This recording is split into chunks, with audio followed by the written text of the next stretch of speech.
Well, welcome back, everybody. Today I'm going to show you guys how to put the filling in a small pie crust. Today we're going to do a chicken pot pie, and we're just using the smaller versions because people like to be personal with their stuff, you know. So what I did is I used the same technique for the pie crust. This is something I had left from the other day. So I decided that I was going to be able to make some little small chicken pot pies. So what I did is I rolled the pie crust out. And now what I'm getting ready to do is cut them up in sections, which I'm doing right now. And I'm going to separate these buddies right here. And I'm just going to take these and I'm going to lay them in here. And I'm going to put it in here like this, and I'm going to make sure that all of them look nice and neat. You want your crust kind of thick at the bottom so the juices won't go through the pie crust. So what I'm doing is I'm preparing these and I'm just cutting off the little overage. I leave a little bit, and I'm going to set them on this tray right here. So we had 3 nice little small pans, so I'm going to use these and use up the rest of this pie crust. And you got to be able to let some air get in there, because if you just put it, you got to hold the crust back like that and mold it into the bottom of the pan like that, because these are a little deeper than that bigger pan I used the other day. So you have to make sure you got plenty room on the outside, so because you got to look at the depth of that pie pan. See how deep that pie pan is? So if you cut it directly this exact size, it's not going to come out too well. You're going to be short somewhere. So I leave a lot of overage, so I'll be able to give it some air there, lift it back this way, lift it up to get some air there, and then I work that crust all the way up. Make sure the bottom is molded into the bottom of that pan. And as you see, we got a lot of overage right there, but it's not going to go to waste. We're going to take these pies and I'm going to cut these up. Cut this excess off. And what I'm going to do before I load the pies with the filling, I'm going to make sure these crusts is okay. And here we go right here. I'm just trimming them up and getting all the extra overlay off of there, because we don't need all of that. We just need some of it, but not like that. We need to cut it down a little bit.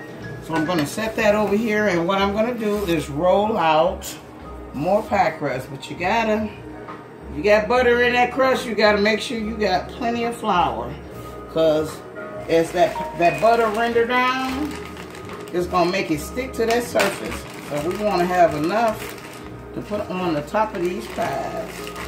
So I'm taking out some more right here. So this ball about like that, if you look at it, about the size of a baseball. That gives you a good round about for 3 of these little pies right there. And I'm gonna mix this other with it, so we can have some good pie crust here. And so I'm gonna knead it a little bit. Press it out. Make sure I got dry surfaces everywhere. Because as you seen the other day, I didn't have enough of flour down there. And guess what it did? You make sure your rolling pin got flour on it. And you start working that crust again from the middle. Give it a length. I always try to do the length of it. Then I go the other way to get my width. But being that we only got 3 pie crusts to do, so you don't have to have it real thick for the top, but you can make it probably about right there. See that thickness right there? That'll be good for that top. And so what I'm trying to do is do this, and what I'm going to do is I'm going to take a pan and I'm going to cut out my circles. I'm going to make sure I got enough room there. I got 1 pan there because, well, guess what? I didn't bring enough of pans to lay 3 pans out. There you go. So you got that whole circle there. And you got another circle here. You want to make sure you got plenty of room around that top part there, in case you run into a problem where you don't have enough of space there. So here you go. I got three nice spaces here, and I'm just going to take and cut around, and there you go, you guys. We're going to pick up this. Oh my goodness. Okay, I'm going to take a little of that off so I won't have too much. Then you just take all the other dough, put it to the side, because you'll be able to use it again. So now what I'm going to do is I made up this wonderful chicken pot pie mixture here. So what I did is I had made some potato soup, some homemade potato soup, and I had some left, and I had some grilled chicken breast.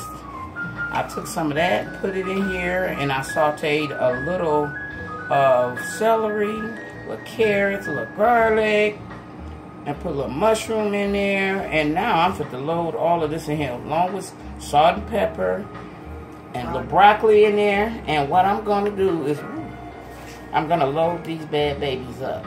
See that? You load those pies up, it take you one ladle. This is about a, this is a 2-ounce ladle right here. Take that back, it's about 4. Because 2 ounces won't be that big. And I'm gonna fill these up with goodness. I got, look, I put a little broccoli in there too. And I got beans and snap beans and everything. So I'm trying to make them good and thick. I'm gonna put some more meat in those other ones because it looks like to me they ain't got enough of goodness in there. You can also use this with your leftovers from the holidays, your turkeys and everything. And you can use that for your holiday. Take your holidays. If you cook roast or you did a steak or rib roast, think about how you can take that stuff and you can make pot pies with all your leftovers there. So what I do here is I take this little brush. I got a little melted butter on the side just to moisten. You can use water too, but I'm going to use this good old melted butter here. Even though we have butter in the crust, but we want the crust to be able to stick. So what I'm doing here, I'm ladling it and I'm brushing this on there. Then I'm going to take this Coca-Cola Pop Top and I'm going to put that little hole in there so it can have some ventilation. Put that ventilation in the middle and you ain't got to worry about your crust popping off. You can also take, you can use forks or knives and pierce it, but I like to put the little hole in there and I ain't got to worry about them getting out of order, you know. So I just do them this way, just like that, you know. And if you're gonna freeze them, you don't have to put the holes in there. I'm gonna put these probably back in a couple of them. I might cook this one. Then I take that crust, I put it over here, and I squeeze it together with the bottom crust. See that? You take that bottom crust and you squeeze it together. Squeeze it, squeeze it, squeeze it, squeeze it. And then what you're going to do is once you squeeze that crust together, you're going to make little indentations with your fingers, just like that. Some people use the knuckle thing, but these are small pies. I don't waste. My knuckles might be too big. So I'm just going to pinch it with the finger, go in and out like that, just to make them look nice. And you want to make sure that you do this all the way around that pie. Then once you do that, you ain't got to worry about that pie.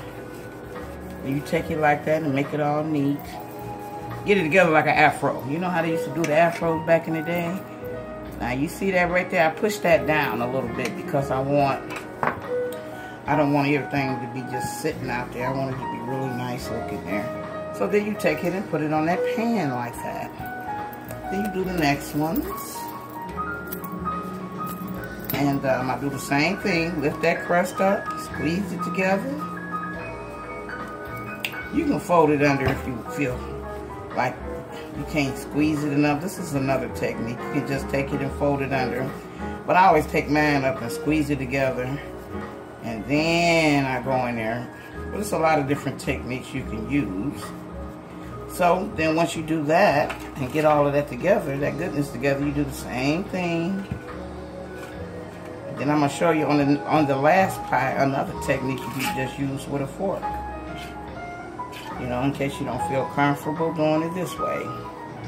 You can do it just like this. When you do this, you're going to press against the top part of that pan and make sure that that crust is there, sitting there. Then you take it and do it like an afro, you know? Make sure all your stuff there, laying nice and neat. And you can take your thumb and do it like that. Then you'll lay that over there. Okay, and then once you set that in the oven, then here go 2 pies that already been done. See the bottom? There's a pie. And here's a pie. And those are homemade. Good old crust. There you go.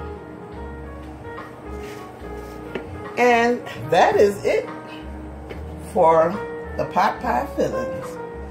And what I'm going to do is, because I'm going to probably put these in the freezer, I'm going to set the dots back there in the middle. I just wanted you guys to see how it's done. And I'm going to do this last little pie. And I'm going to do it a different way. I'm going to squeeze it together. Then I'm going to show you something. Then I'm going to take this fork. Got a fork? You can use a fork method. You can do it just like they do the banquet pot pies. If you feel like you want to have that banquet or Marie Callender feel, that's up to you. But you can also do it this way. And here you go. Then when you do it that way, all you got to do is cut the overlay off of there. But if you like crust, you do it the other way. But some people, they like it this way. So you can do it any way you want to do it. But that's just an option there. And when you do that, you make sure you put that in there and put your stopper back in.